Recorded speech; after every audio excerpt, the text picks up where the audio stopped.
Black holes. इन्हें Cosmos का दबंग माना जाता रहा है, पर क्या ये वाकई इतने बुरे हैं? ब्लैक होल्स उथल पुथल भरे नहीं होते। ये भव्य हैं और बहुत ताकतवर भी हैं, लेकिन साथ ही बहुत सरल भी हैं। सरल लेकिन गैर भरोसेमंद। ब्लैक होल्स प्लैनेट्स को टुकड़े टुकड़े कर देते हैं, लेकिन तारों को जन्म भी देते हैं। ब्लैक होल्स को कमाल का रिसाइकलिंग ट्रैश बिन कॉम्बिनेशन कह सकते हैं। इन्होंने बनाया गैलेक्सीज को और शायद रोशन किया अंधेरे से भरे युवा यूनिवर्स को भी। ये अब तक के सबसे बड़े बदलाव में से एक है, जैसे किसी ने रोशनी ऑन की और हमारा यूनिवर्स बदल गया। ये हर साइज में दिखते हैं, बहुत छोटे से बहुत बड़े तक भी, और ये हमारे आसपास की हर चीज की किस्मत कंट्रोल करते हैं। यूनिवर्स और इसकी मौजूदा स्वरूप की कहानी ही ब्लैक होल्स की कहानी है। ब्लैक होल्स यूनिवर्स के मास्टर आर्किटेक्ट्स हैं। वो यहां ना होते तो हम भी ना होते।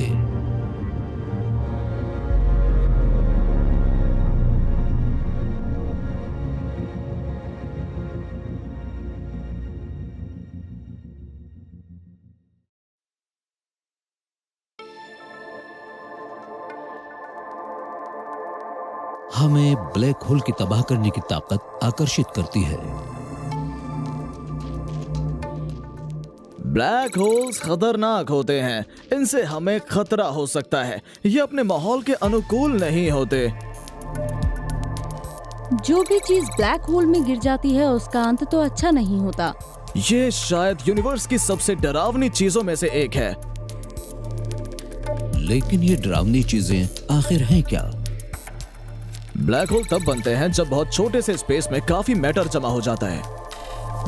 और ऐसा तब होता है जब कोई बड़ा तारा मरकर अपने अंदर ही ढह जाता है। यह है सुपरनोवा। कोई ब्लैक होल ग्रेविटी की वजह से ही बनता है। ये एक ऐसी चीज होती है जिसमें बहुत छोटी जगह में बहुत सारा मास सिमट जाता है। इसकी एस्केप वेलोसिटी लाइट की स्पीड से भी ज्यादा हो जाती है। इन्हें एक तरफा सड़क कह सकते हैं। रोशनी समेत कुछ भी अंदर जाकर बच नहीं पाता। लेकिन क्या ब्लैक होल्स को इतना बदनाम करना ठीक है? कुछ मायनों में हम ब्लैक होल्स को किसी विलन जैसा बना देते हैं, जबकि ऐसा है ही नहीं। ब्लैक होल्स को बेवजह बदनाम किया गया है। मुझे लगता है कि साइंस फिक्शन और मीडिया ने उन्हें जरूरत से ज्यादा डरावना बना दिया है।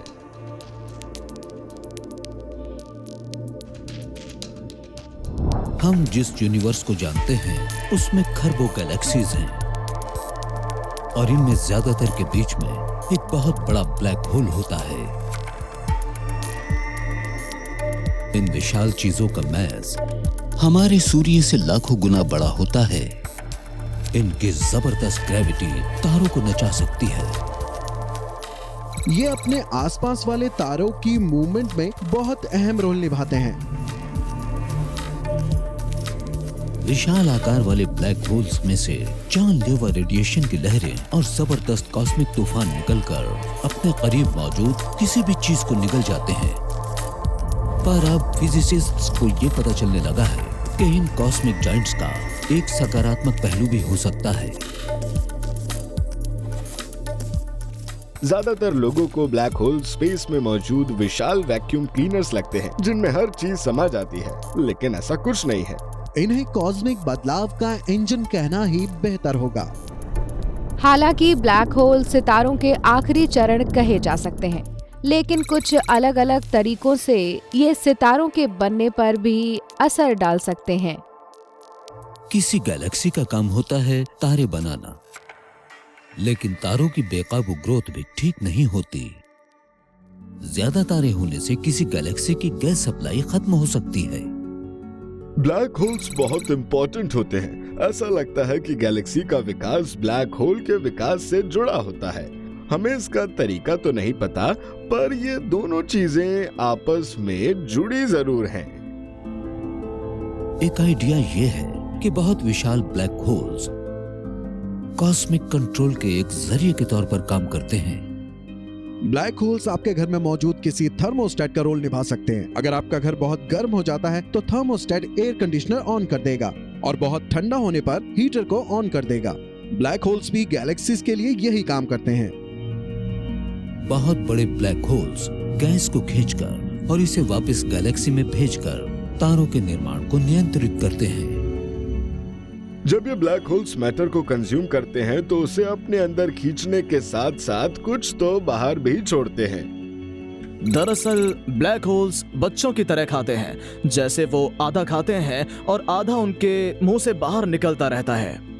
ये खाते हैं स्टार्स को, प्लेनेट को, लेकिन ज्यादातर ये गैस के विशाल बादलों को खुराक बनाते हैं। ब्लैक होल अपने आसपास मौजूद एक्रीशन डिस्क में गैस और धूल को खींचते हैं और इस डिस्क की रफ्तार और तेज होती जाती है। मैग्नेटिक एनर्जी और पनपती जाती है। ब्लैक होल के इर्द गिर्द वाली एक्रीशन डिस्क के अलावा भी वहाँ सक्रिय मैग्नेटिक फील्ड्स होते हैं। मटेरियल इतनी तेजी से घूम रहा होता है कि मैग्नेटिक फील्ड ऐंठता जाता है और फिर इससे किसी टॉर्नेडो जैसा एक वॉर्टेक्स बन जाता है। एस्ट्रोनॉमर्स इन्हें कहते हैं जेट्स। इसकी रफ्तार करीब करीब लाइट की स्पीड जितनी होती है, यानी इसमें बहुत एनर्जी होती है और इनमें से मटेरियल बाहर भी निकल रहा होता है। गैलेक्सीज के बीच में बहुत बड़े बड़े ब्लैक होल्स होते हैं और ऐसी कुछ बीम्स हजारों लाखों किलोमीटर लंबी हो सकती हैं, खुद गैलेक्सी से भी बड़ी। ब्लैक होल्स को देखते वक्त याद रखने लायक चीज ये है कि आप यूनिवर्स में मौजूद सबसे एनर्जी वाली चीज को देख रहे हैं। इसके जबरदस्त जेट्स हजारों लाखों लाइट ईयर्स की दूरी में फैले हो सकते हैं। यहाँ बहुत ज्यादा रेडिएशन, एक्स रेज और गैमा रेज हो सकती हैं। ये वॉर्टेक्स एक्रीशन डिस्क से मटेरियल को खींचकर इसे इन दो बहुत टाइट बीम्स की शक्ल में घुमाते हुए दूर तक भेज सकते हैं। शुरू में इनकी रफ्तार लाइट जितनी होती है। इन बीम्स में मौजूद एनर्जी बहुत जबरदस्त हो सकती है।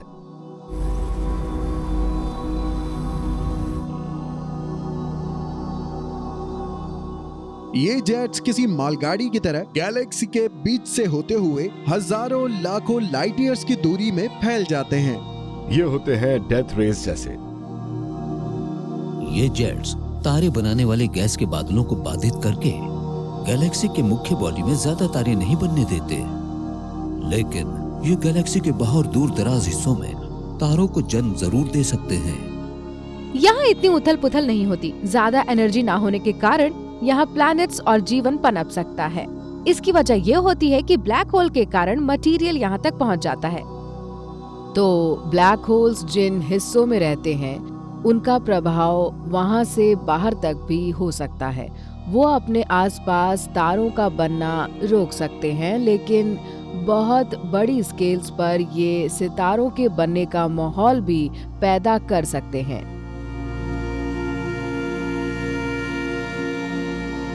2018 ब्लैक होल्स सुर्खियां बन गए। साइंटिस्ट्स को पता चला कि ब्लैक होल्स इतनी तेजी से गैस निकल रहे हैं कि वो अपनी मेजबान गैलेक्सीज पर भी हावी होते जा रहे हैं। तो इससे सवाल पैदा होता है कि कोई ब्लैक होल कितना बड़ा हो सकता है। अब हमारे पास इसका जवाब है। इनका साइज बहुत बड़ा होने से ये बन सकते हैं ultra massive black holes.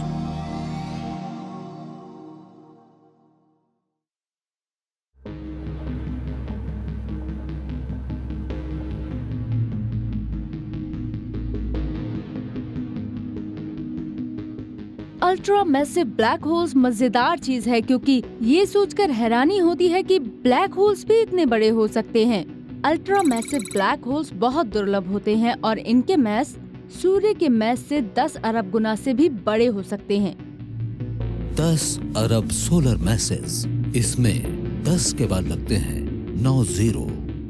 Ultra massive black holes बहुत ही डरावनी चीज है। हमारी गैलेक्सी के बीच मौजूद ब्लैक होल है 40 लाख सोलर मैसेज जितना। अब सोचिए उससे 25,000 गुना बड़े ब्लैक होल्स कैसे होते होंगे। तो ये सोचकर ही डरावने लगते हैं। क्या अल्ट्रा मैसिव सबसे बड़े ब्लैक होल्स होते हैं?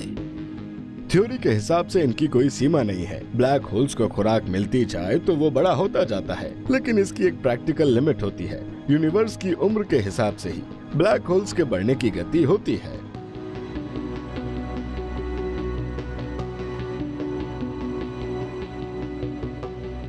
किसी गैलेक्सी में क्या किसी ब्लैक होल के आकार की कोई अधिकतम सीमा हो सकती है? पता ये चला कि ब्लैक होल्स की ऐसी एक सीमा होती है, ये है सूर्य के मैस से 50 अरब गुना ज्यादा।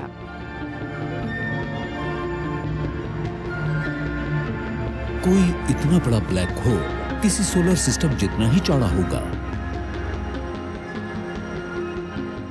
और उसका वजन होगा मिल्की वे में मौजूद तमाम तारों जितना।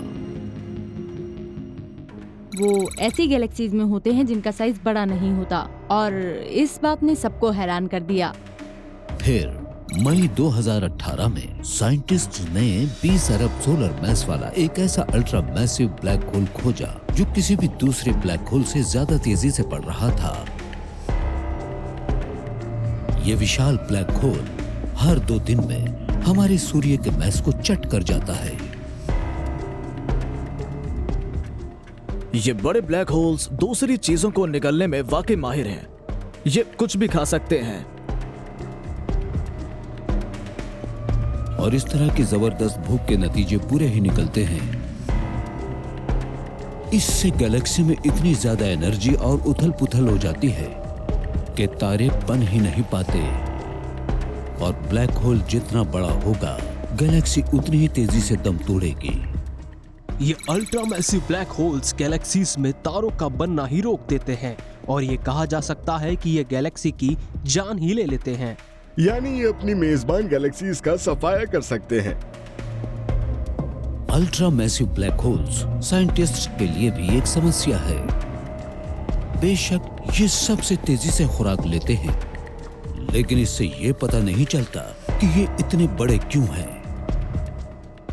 ये अल्ट्रा मैसिव ब्लैक होल्स हमारे सूर्य के मुकाबले अरबों गुना ज्यादा मास वाले होते हैं और ये सिर्फ धीरे धीरे गैस की खुराक लेकर ही नहीं बढ़ते। इसके लिए ना तो पर्याप्त गैस है और ना ही पर्याप्त टाइम है।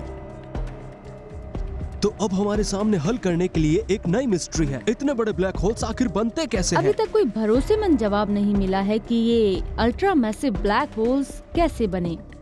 लोग सोचते हैं कि क्या किसी और तरीके से भी ब्लैक होल्स बन सकते हैं। ये प्रणाली इतनी उथल पुथल भरी है कि सुपर मैसिव ब्लैक होल्स को भी गैलेक्सी से बाहर फेंक देती है।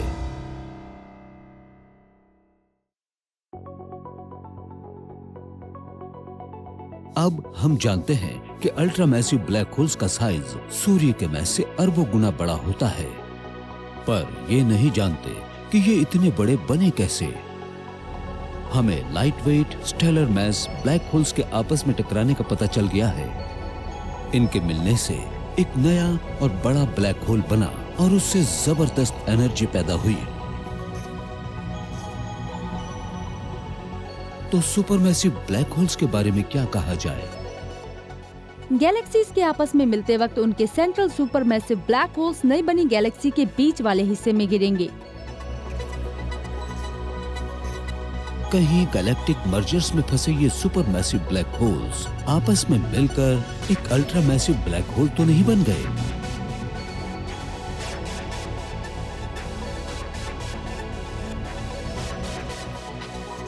दो 2017 में हबल स्पेस टेलीस्कोप ने 3C186 नाम वाली एक दूर दराज गैलेक्सी में एक अजीब सी चीज देखी।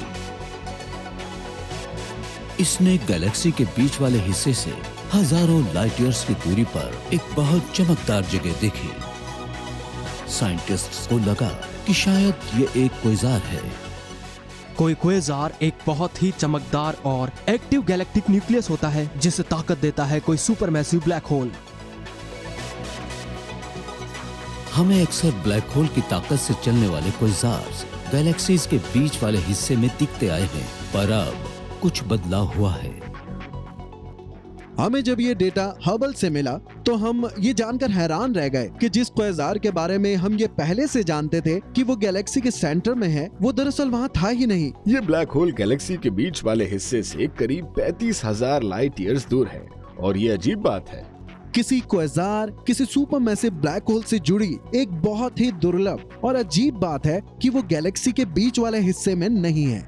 जब साइंटिस्ट्स ने ध्यान से देखा तो पाया कि क्वेज़ार गैलेक्सी के बीच वाले हिस्से से स्पेस में से तेजी से गुजरता जा रहा है।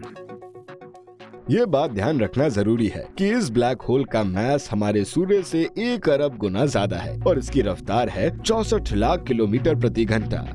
ये ब्लैक होल पहले किसी गैलेक्सी के बीच में ही होता था, लेकिन फिर किसी जबरदस्त उथल पुथल वाले इवेंट की वजह से तेज रफ्तार पर बाहर की तरफ धकेल दिया गया। ये अंदाजा लगाना मुश्किल है कि ऐसी कौन सी घटना हुई होगी जिसमें इतनी ताकत रही हो कि उसने इतनी बड़ी चीज को गैलेक्सी के केंद्र से परे ढकेल दिया। इसे किसने धकेला, कैसे और क्यों? साइंटिस्ट्स के पास एक आइडिया है। 3C186 एक गैलेक्सी मर्जर का अवशेष रही होगी। आपस में मिल चुकी गैलेक्सीज और सुपरमैसिव ब्लैक होल्स एक दूसरे का चक्कर लगाते हुए ग्रेविटेशनल वेव्स की शक्ल में एनर्जी की लहरें छोड़ते हैं।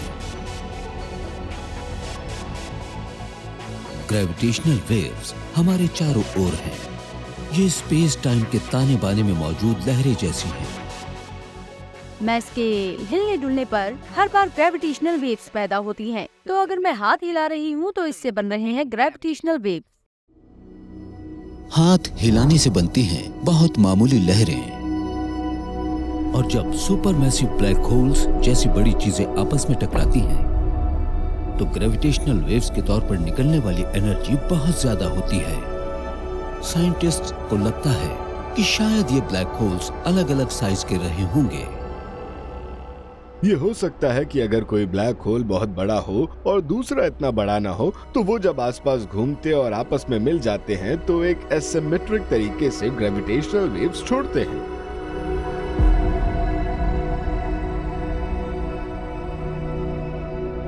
और इसका असर बहुत विनाशकारी होता है।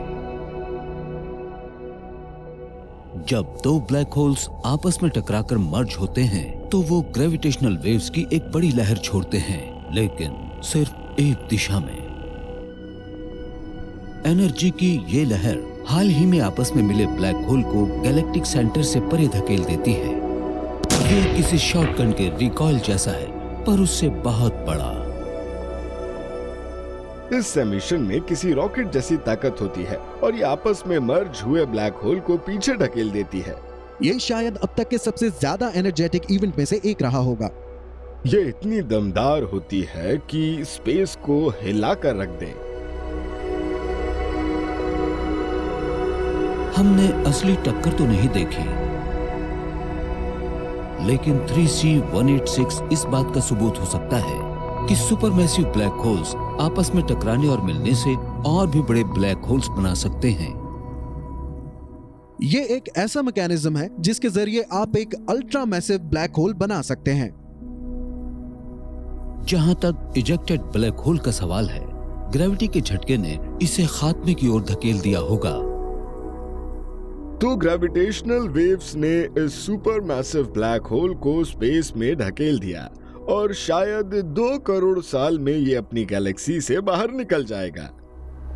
बाहर हुआ ये सुपरमैसिव ब्लैक होल आखिरकार किसी और गैलेक्सी से टकराकर उसके सुपरमैसिव ब्लैक होल के साथ मिल जाएगा।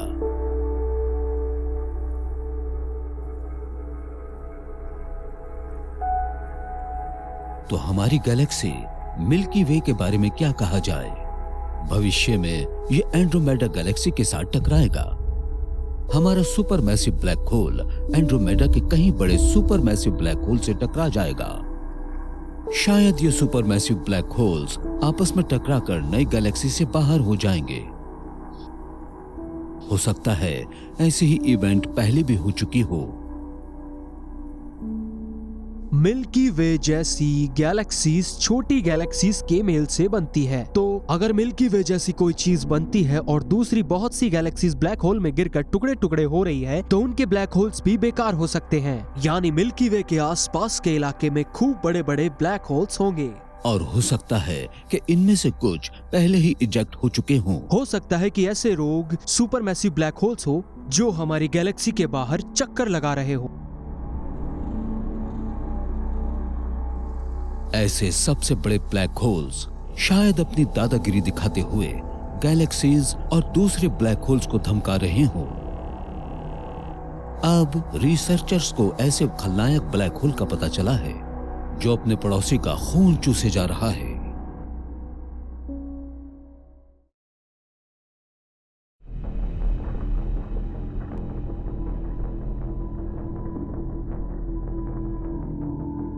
अल्ट्रा मैसिव ब्लैक होल्स शायद अपने गैलेक्सीज को बर्बाद करते लगते हैं और सुपर मैसिव ब्लैक होल्स तारों के निर्माण को रेगुलेट करते हैं। लेकिन क्या सभी सुपर मैसिव ब्लैक होल्स सब कुछ अच्छा ही करते हैं?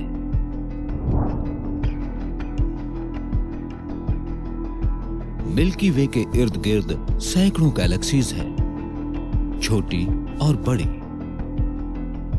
लेकिन ज्यादातर सबसे बड़ी गैलेक्सीज लाल रंग की है और ये कोई अच्छा शगुन नहीं है। स्पेस में लाल रंग का मतलब है खतरा।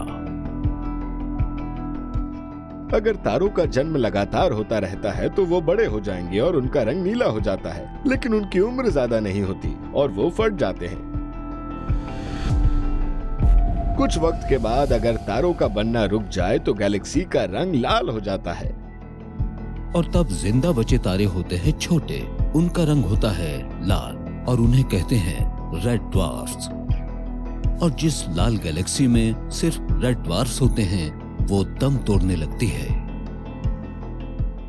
स्लोअन डिजिटल स्काई सर्वे में ऐसी लाल गैलेक्सीज की बड़ी संख्या नजर आई है जिनमें तारे नहीं बन रहे थे और जो धीरे धीरे दम तोड़ रही थी। लेकिन 34 करोड़ लाइट ईयर्स की दूरी पर एक गैलेक्सी सबसे अलग दिखी। इसे एक जापानीज एनिमे कैरेक्टर का नाम दिया गया, अकीरा। ये एकदम लाल है, इसमें सारे तारे लाल हैं, यानी वो पुराने हो गए हैं। यानी हम जानते हैं कि अकीरा में काफी टाइम से एक्टिव स्टार नहीं है। अकीरा गैलेक्सी में तारे नहीं बनते क्योंकि इसमें वो ठंडी और शांत गैस नहीं है जो इन्हें बनाने के लिए चाहिए। कोई चीज गैस को गर्म करके इसे उथल पुथल से भर रही है। कोई ब्लैक होल किसी गैलेक्सी को विकसित करने के लिए सिर्फ हवा की ही मदद ले सकता है। ये भी इसका एक रास्ता है। ये वो हवाएं हैं जिन्हें लाइट जलाया करती हैं। कोई भी ब्लैक होल खुराक लेते वक्त गैस को अक्रीशन डिस्क में खींचता है। डिस्क गर्म हो जाती है और इससे निकलता है हल्का रेडिएशन। इस ब्लैक होल के इर्द गिर्द मौजूद एक्रीशन डिस्क का रेडिएशन प्रेशर एम्बिएंट गैस और धूल के साथ मिलकर इसे बहुत तेज रफ्तार से बाहर धकेलता है। दरअसल ब्लैक होल से निकलने वाली ये हवाएं गैलेक्सी में गैस को गर्म करके और साथ ही तारों के बनने को पूरी तरह से रोक देती है। लेकिन अकीरा में क्या चीज ब्लैक होल को ताकत दे रही है, ये एक राज है। एक अजीब बात यह है कि इस गैलेक्सी से हवा बाहर आ रही है और इसका मतलब यह है कि गैस इसके बीच में मौजूद ब्लैक होल का पेट भर रही है और बाहर भी निकल रही है। पर ये गैस आ कहां से रही है? ओहो, तो ये इसे चुरा रही है। इसकी एक छोटी साथी गैलेक्सी है जिसका नाम है टत्सुओ और उसमें गैस है। अकीरा का super massive black whole gas खींचता है टत्सुओ से और इसे ले जाता है गैलेक्सी के बीच वाले हिस्से में।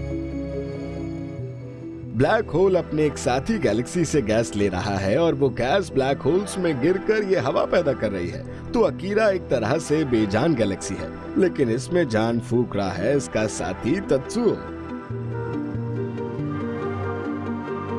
किसी आसमानी खलनायक की तरह अकीरा का सुपर मैसिव ब्लैक होल खुराक पाता है टत्सुओ से। ब्लैक होल गैस और डस्ट को अपने अक्रीशन डिस्क में खींचता है और उसकी रफ्तार और तेज होती जाती है। ये कण आपस में रगड़ते हैं और उससे फ्रिक्शन पैदा होता है। फ्रिक्शन आपको शायद कोई बहुत बड़ी बात न लगे। आप किसी ठंडे दिन हाथों को गर्म करने के लिए आपस में रगड़ सकते हैं, पर सोचिए कि आप लाइट की स्पीड से अपने हाथों को रगड़ें, उससे कितना फ्रिक्शन पैदा होगा। उससे बहुत ज्यादा हीट पैदा हो जाएगी। करीब 5,60,000 डिग्री सेल्सियस। इतनी गर्मी से एक्रीशन डिस्क रोशन हो जाती है। इसका टेम्परेचर बढ़ता है तो इसमें से रोशनी निकलने लगती है और वो भी बहुत ज्यादा। बेशक इसके बीच में ब्लैक होल होता है लेकिन आसपास बहुत रोशनी रहती है। इससे आसपास की गैस गर्म होती है, गर्म हवा पैदा होती है जो ब्लैक होल से हजारों लाइट ईयर्स दूर तक फैल जाती है।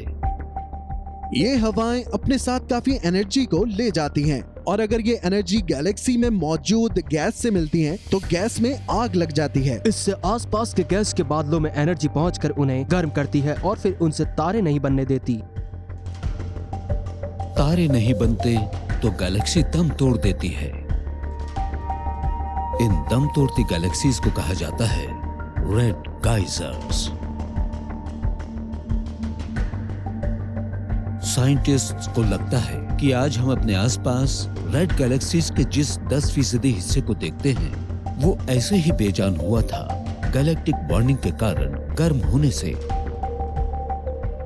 हमें लगता है कि इस गैलेक्टिक वार्मिंग के कुछ हिस्सों का सोर्स सुपरमैसिव ब्लैक होल्स के पनपने के लिए जिम्मेदार है, क्योंकि एक सुपरमैसिव ब्लैक होल बनने के दौरान बहुत एनर्जी रिलीज होती है। ब्लैक होल यूं ही नहीं बनता और बन भी नहीं सकता और ये एनर्जी वापस आसपास के माहौल में डंप हो जाती है, जो गैस को गर्म बनाए रखती है और उसे ठंडा होकर तारे नहीं बनने देती।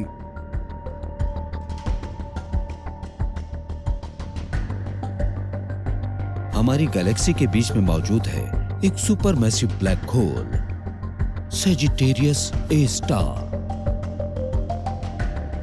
हमें लगता है ये शांत, निष्क्रिय और सुरक्षित है।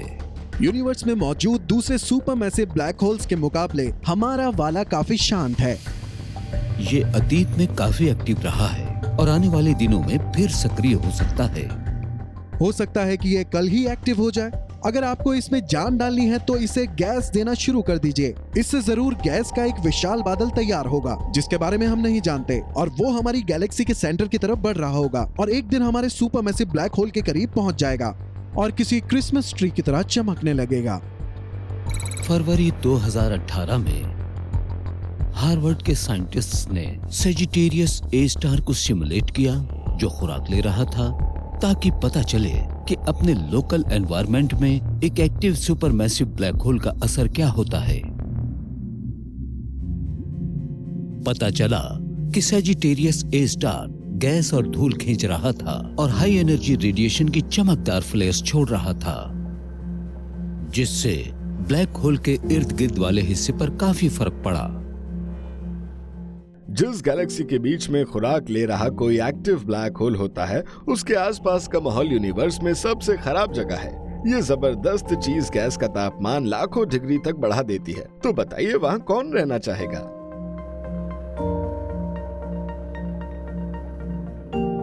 मॉडल ने बताया कि इसका आसपास के प्लैनेट्स पर क्या असर पड़ेगा।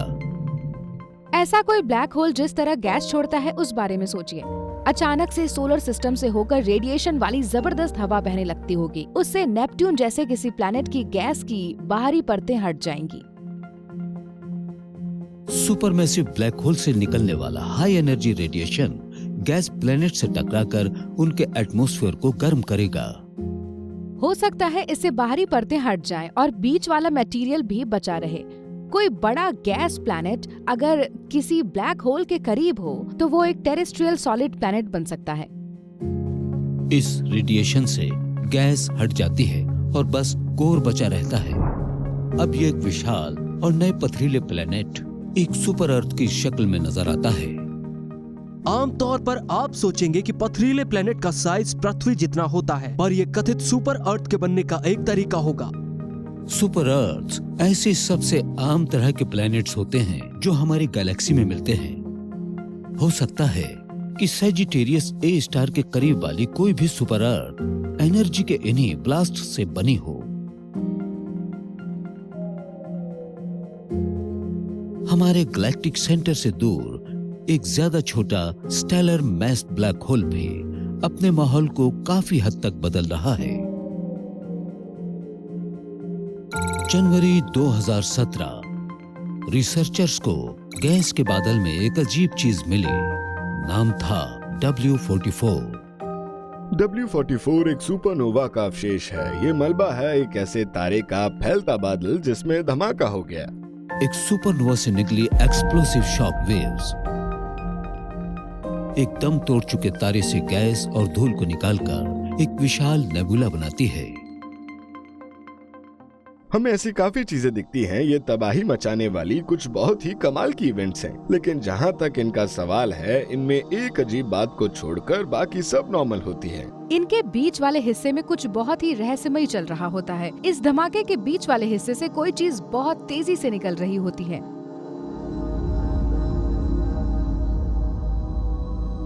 इन बादलों से एक पतली सी खरबों किलोमीटर लंबी स्ट्रिंग बाहर निकलती है। इसकी रफ्तार है 100 किलोमीटर प्रति सेकंड से भी ज्यादा, गैलेक्सी के फ्लो के विपरीत।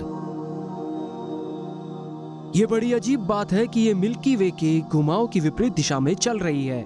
जब आप गैस का कोई बहुत ही बड़ा बादल देखते हैं जो मिल्की वे की घुमाव की उल्टी दिशा में चलता है, तो ये ऐसा है कि जैसे किसी गन से सामने से आ रही हवा के खिलाफ विपरीत दिशा में गोली चलाई जाए। तो वो गन कौन सी है जिसने गैस की ये बुलेट फायर की? इस बुलेट क्लाउड का छोर फैल रहा होता है 120 किलोमीटर प्रति सेकंड की रफ्तार से, यानी 1 घंटे में 4,32,000 किलोमीटर। ये किसी बुलेट से भी 150 गुना ज्यादा रफ्तार है। कॉस्मोस में किस चीज में गैस को इतनी तेज रफ्तार पर एक्सेलरेट करने की ताकत है? कहीं ये बहुत तेजी से मूव कर रहा कोई ब्लैक होल तो नहीं? रिसर्चर्स को लगता है कि ब्लैक क्लाउड में छिपा एक स्टेलर मास ब्लैक होल इस गैस को गति दे रहा है। इस ब्लैक होल की ग्रेविटी बहुत दमदार होती है, तो ये अपने बीच से गुजरते इस गैस के बादल को झपट लेगा और इसकी रफ्तार को पूरी तरह से बाधित भी कर सकता है। ये गैस की एक बहुत ही दिलचस्प स्ट्रीम है जो ब्लैक होल से किसी तरह जुड़ी है, पर हम नहीं जानते कि ये वहाँ इसलिए है क्योंकि ब्लैक होल गैस से होकर गुजर रहा है और एक वेग बना रहा है, या फिर ये ब्लैक होल किसी तरह मटेरियल की एक स्ट्रीम को छोड़ रहा है। ब्लैक होल गैस को अपने इर्द गिर्द एक एक्रीशन डिस्क में भी खींच सकता है। गैस फैलती है जिससे शुरुआती सुपरनोवा विस्फोट W44 होता है। इस अतिरिक्त ताकत से बुलेट जैसा ये बादल आगे की तरफ बढ़ने लगता है, या फिर ब्लैक होल नेबुला से दूर जाते हुए गैस को अपने पीछे किसी वेग की तरह खींचता जाता है।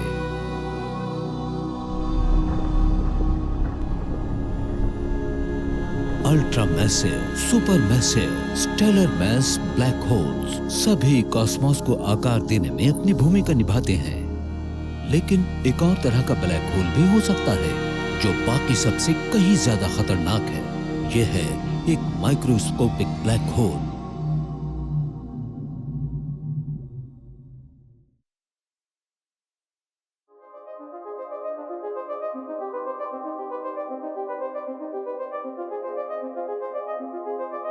हमने बहुत बड़े ultra massive black holes, large super massive black holes, medium size intermediate black holes और small stellar mass black holes का पता लगा लिया है। और अब साइंटिस्ट्स ने एक और कैटेगरी ढूंढी है, माइक्रोस्कोपिक ब्लैक होल्स। हम जानते हैं कि गैलेक्सीज के बीच में सुपरमैसिव ब्लैक होल्स होते हैं। हमें यह भी पता है कि स्टार्स की मौत से स्टार्स के आकार वाले ब्लैक होल्स भी बनते हैं। यह भी हो सकता है कि इनसे छोटे ब्लैक होल्स हों, बहुत ही छोटे आकार वाले black holes. Microscopic black holes सिर्फ आंख से नजर नहीं आते, लेकिन मैग्नीफाई करने पर ये आम स्टेलर मैस ब्लैक होल्स जैसे दिखते हैं। किसी ब्लैक होल की परिभाषा ये है कि ये एक ऐसी चीज है जिसका मास इतनी छोटी जगह में जमा होता है कि इसकी एस्केप वेलोसिटी लाइट की स्पीड से भी ज्यादा हो जाती है, तो इसका साइज किसी तारे, किसी गैलेक्सी जैसा होता है। ये किसी प्लेनेट का मास भी हो सकता है। अगर पृथ्वी को इतना क्रश कर दिया जाए तो ये भी एक ब्लैक होल बन सकती है। किसी ब्लैक होल की डेंसिटी एक ऐसी चीज है जो किसी इंसान की समझ में आसानी से नहीं आएगी। अगर हम पृथ्वी के साइज की बात करें तो अगर उसे ब्लैक होल बनना हो तो उसे कितना छोटा होना होगा? इसका जवाब ये है कि किसी मार्बल जितना। तो जरा सोचिए, पूरी पृथ्वी को कंप्रेस करके इसका साइज कर दिया जाए किसी मार्बल जितना। तो आखिर ये अजीबोगरीब छोटे ब्लैक होल्स आते कहां से हैं? ये बहुत छोटे ब्लैक होल्स सिर्फ शुरुआती यूनिवर्स की एक्सोनिक स्थितियों में ही बन सकते हैं। हमारे यूनिवर्स में ऐसे बहुत सारे छोटे ब्लैक होल्स की भरमार हो सकती है जो आज तक मौजूद हैं। यूनिवर्स के इतिहास में ये इकलौता ऐसा टाइम है जब आप मैटर की एक छोटी सी मात्रा को लेकर इतनी जोर से क्रश करें कि वो एक ब्लैक होल बन जाए। पर वो हालात अब नहीं है, और अगर ऐसी चीज है तो वो बहुत पुराने दौर की होगी, इस यूनिवर्स जितनी पुरानी। फिजिसिस्ट स्टीफन हॉकिंग के मुताबिक प्राइमोर्डियल ब्लैक होल्स की शुरुआत बहुत बड़ी हो सकती है, लेकिन यूनिवर्स के इतिहास के दौरान ये मैटर गंवा सकते हैं, जिसे नाम दिया गया है हॉकिंग रेडिएशन। ये सिकुड़ते सिकुड़ते छोटे होते जाते हैं और फिर अचानक गायब हो जाते हैं।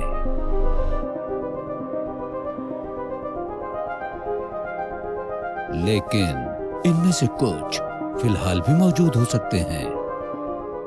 बिग बैंग के बारे में एक याद रखने वाली बात यह है कि यूनिवर्स की शुरुआत में इसका कोई सेंटर नहीं था। स्पेस में हर पॉइंट दूसरे हर पॉइंट से दूर जाने लगा। तो ऐसे में अगर कोई पूछे बिग बैंग का सेंटर कहाँ है, तो जवाब होगा यही है, आपकी नाक के सिरे पर या स्पेस के किसी भी हिस्से में। इसका मतलब ये है कि प्रिमोर्डियल ब्लैक होल्स उस पहले पल में ही बन गए थे जब बिग बैंग फैल रहा था, और ये इस वक्त भी हमारे चारों ओर हो सकते हैं।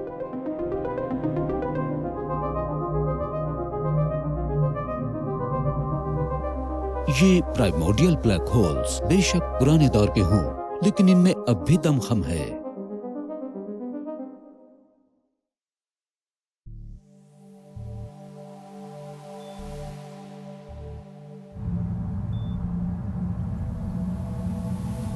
कुछ साइंटिस्ट्स का कहना है कि ये न्यूट्रॉन स्टार से टकराकर किलोनोवा को सक्रिय कर सकते हैं। ऐसे विशाल धमाकों से गोल्ड और यूरेनियम जैसी भारी धातुएं बनती हैं। ऐसी भी अफवाहें हैं कि छोटे ब्लैक होल्स पृथ्वी से टकरा सकते हैं। ये सोचकर हैरानी नहीं होनी चाहिए कि अतीत में कुछ बड़ी ड्रामेटिक इवेंट्स इन छोटे ब्लैक होल्स की वजह से हुए होंगे।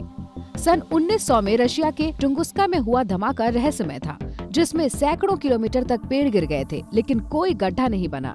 हमें ये लगता है कि ऐसा किसी कॉमेट या एस्ट्रॉइड्स के पृथ्वी से टकराने के कारण हुआ होगा, लेकिन शुरुआती आइडियाज में से एक ये भी था कि कहीं कोई माइक्रोस्कोपिक ब्लैक होल पृथ्वी के बहुत करीब तो नहीं आ गया था, जिससे ये तबाही हुई। ब्लैक होल के लिए साइज खास मायने नहीं रखता। ब्लैक होल के लिए मायने रखता है उसका मैस। मैस ही इसके ग्रेविटेशनल अट्रैक्शन, इसके माहौल पर इसके ग्रेविटेशनल प्रभावों को तय करता है। और अगर बात ब्लैक होल्स की हो तो छोटे ब्लैक होल्स ज्यादा खतरनाक होते हैं, क्योंकि उनका मैस बहुत छोटे वॉल्यूम में सिकुड़ा रहता है, जिससे उनके ब्लैक होल से अलग अलग दूरियों की वजह से ग्रेविटी में भी बड़े अंतर होते हैं। दूरी अलग है तो ग्रेविटी भी अलग होती है। अगर पॉल या कोई इंटरस्टेलर रोबोटिक प्रॉब किसी सुपरमैसिव ब्लैक होल पर या अल्ट्रामैसिव ब्लैक होल पर जाता तो फौरन ही उसके टुकड़े टुकड़े नहीं होते। ब्लैक होल्स के बारे में एक सवाल ये है कि आप किसी ब्लैक होल के कितना करीब जाएंगे जब ग्रेविटी आपके टुकड़े टुकड़े कर देगी। दरअसल ये ब्लैक होल के वॉल्यूम पर निर्भर करता है। अगर ब्लैक होल बहुत बड़ा है तो आप इसके बहुत करीब जा सकते हैं।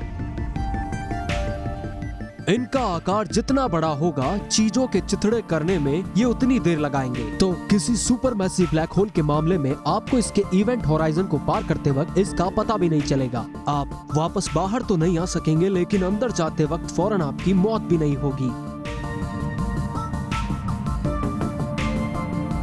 यानी कोई प्रोब किसी सुपरमैसिव ब्लैक होल में जाने के बावजूद शायद नष्ट ना हो। शर्त यह है कि ये इवेंट होराइजन को पार करके अंदर गहराई तक न जाए, तब इसके टुकड़े टुकड़े हो सकते हैं। लेकिन माइक्रोस्कोपिक ब्लैक होल्स फिलहाल सिर्फ एक थ्योरी है। माइक्रोस्कोपिक ब्लैक होल्स पर कुछ रिसर्चर्स का कई साल से फोकस रहा है, लेकिन उनके वजूद की पुष्टि के लिए कोई सबूत बिल्कुल भी उपलब्ध नहीं है।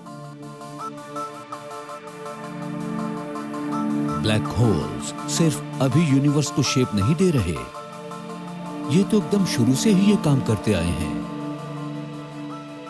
साइंटिस्ट्स को लगता है कि ब्लैक होल्स ने शायद यूनिवर्स के सबसे बड़े बदलाव में से एक की शुरुआत की।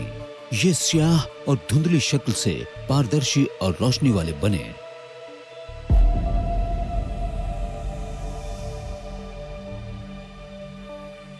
समय काल की शुरुआत में यूनिवर्स बेहद गर्म एनर्जी की एक छोटी सी बॉल थी।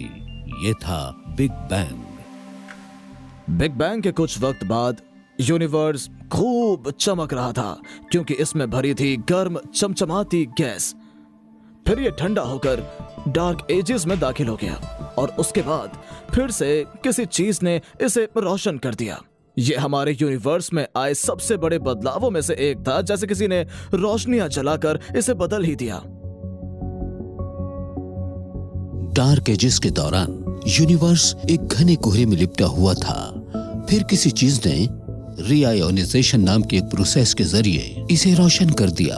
हम अब भी पक्के तौर पर यह नहीं जानते कि रीआयोनाइजेशन मुख्य रूप से युवा तारों ने किया था या इसके लिए ब्लैक होल जिम्मेदार थे, जिन्होंने मटेरियल निगलकर रेडिएशन उगला। फिर दिसंबर 2017 में चिली के रिसर्चर्स ने स्पेस का एक हिस्सा स्कैन किया, जहां तक पहुंचने में हमें 13 अरब लाइट ईयर्स लगेंगे। उन्हें बिग बैंग के सिर्फ 69 करोड़ साल बाद एक चीज दिखी, जब यूनिवर्स आज की उम्र के मुकाबले सिर्फ 5% ही था। इसे कहा जाता है क्वेज़ार J1342 प्लस 0928। सबसे दूर क्वेज़ार के बारे में एक बहुत कमाल की बात यह है कि शायद हमने उन डार्क एजेस की सीमा को देख लिया है। ये वाला super massive black hole slash quasar हमें शुरुआती यूनिवर्स की बनावट के बारे में कुछ बताता है। माना जाता है कि क्वेज़ार्स ने यूनिवर्स को खींचकर डार्क एजेस से बाहर लाने में मदद की थी। इन्होंने बहुत सारी हाइड्रोजन गैस निकली, बहुत सारी एनर्जी छोड़ी और इस कोहरे को साफ किया।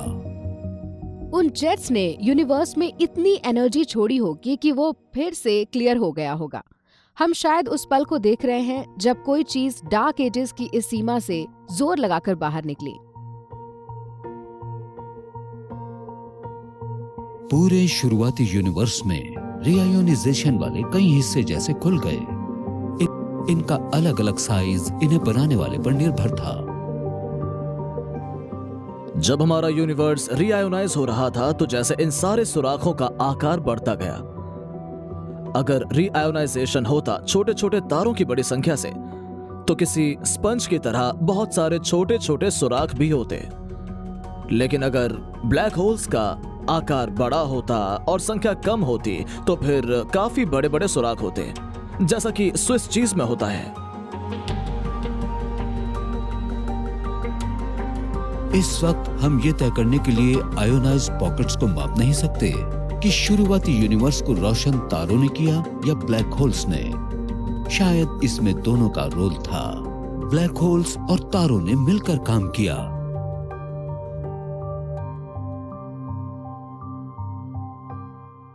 क्वेज़ार J1342 प्लस 0928 में इतनी रोशनी है कि वो शुरुआती यूनिवर्स को रोशन कर सकता था। फिर भी सवाल तो पैदा होते हैं। इस ब्लैक होल को खोजने से जुड़ी सबसे हैरत अंगेज बात यह है कि ये यूनिवर्स के इतिहास में जल्दी मिल गया, जबकि इसका साइज बहुत बड़ा है। हमें ये पहले से ही समझने में दिक्कत आ रही थी कि सुपर मैसिव ब्लैक होल्स आखिर बनते कैसे हैं। दूसरे ब्लैक होल्स बड़े स्टार्स के मरने से बनते हैं या फिर ब्लैक होल्स और बाइनरी ब्लैक होल सिस्टम के आपस में टकराने से। लेकिन अरबों साल में लाखों सोलर मास वाले ब्लैक होल कैसे बनते हैं? इस सवाल का जवाब मुश्किल था। ये आपको कैसे कुछ लाख साल में या सैकड़ों लाख साल में मिल सकता है, ये एक और बड़ी समस्या है।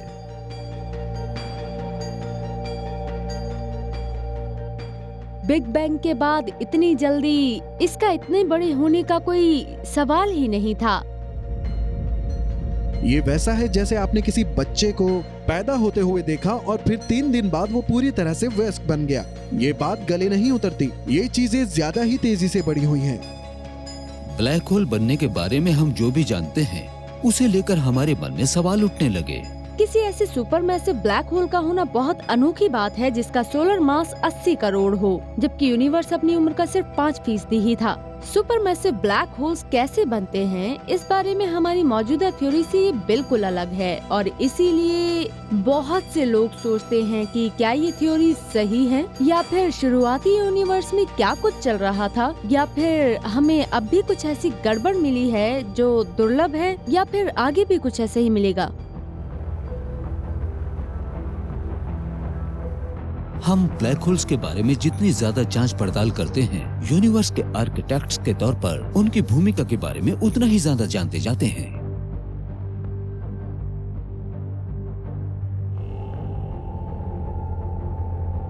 मुझे लगता है कि मेरी पीढ़ी के साइंटिस्ट बहुत किस्मत वाले हैं कि इस क्रांति के मोर्चे पर वो सबसे आगे हैं। हम ब्लैक होल्स को दानव बताया करते थे, लेकिन अब हम जानते हैं कि उनके बिना ये यूनिवर्स एकदम अलग तरह का होता। जीवन उन्होंने ही मुमकिन बनाया।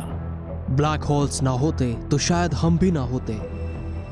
हम ये जान रहे हैं कि ब्लैक होल्स ने कैसे यूनिवर्स को आकार दिया, लेकिन हर नई खोज नए सवाल भी उठा रही है। अपने पूरे करियर में मैं ब्लैक होल्स की स्टडी करता रहा हूं और मैं अपनी पूरी जिंदगी इसी काम में गुजारना चाहता हूं। और मैं गारंटी देता हूं कि जिस दिन मैं रिटायर होऊंगा, तब आज के मुकाबले मेरे मन में ब्लैक होल्स को लेकर शायद और भी ज्यादा सवाल होंगे। ब्लैक होल साइंस के लिए बहुत ही कमाल का वक्त है। कौन जाने कि हम क्या खोजने वाले हैं।